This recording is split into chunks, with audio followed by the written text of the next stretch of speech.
Hi friends, இந்த வீடியோவில் அரசியலமைப்பில் பகுதி 1 பற்றி பார்க்க போகிறோம். பகுதி 1 எதை பற்றி சொல்லுது அப்படின்னா, மாநிலங்களுடைய பெயர்கள் மற்றும் எல்லைகளை பற்றி சொல்லுது. இதற்கான விதிகள் வெறும் 4 தான். விதி 1, 2, 3, 4 மட்டும்தான். விதி 1 எதை பற்றி சொல்லுது அப்படின்னா, மாநிலங்களுடைய பெயர்கள் மற்றும் எல்லைகளை சொல்லுது. மொத்தம் 28 மாநிலங்கள் இருக்குது. அதனுடைய எல்லைகள் இதுலேருந்து இது வரையும் அப்படிங்கிறத சொல்கிறது தான் விதி 1.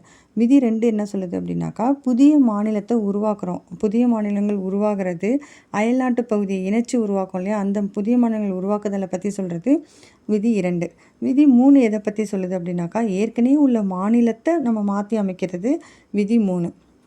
விதி 4 எதை சொல்லுது அப்படின்னாக்கா, இந்த விதி 1, 2, 3ல் மாற்றத்தை ஏற்படுத்தும் போது விதி 4 யூஸ் பண்ணி தான் நம்ம மாற்றத்தை ஏற்படுத்த முடியும். இதை பற்றி சொல்கிறது தான் விதி 4. விதி 1, 2, 3 திருத்துறதுக்கு சாதாரண அல்லது எளிய பெரும்பான்மை போதுமானது. ஸோ இந்த விதி 4மே ரொம்ப முக்கியமானது.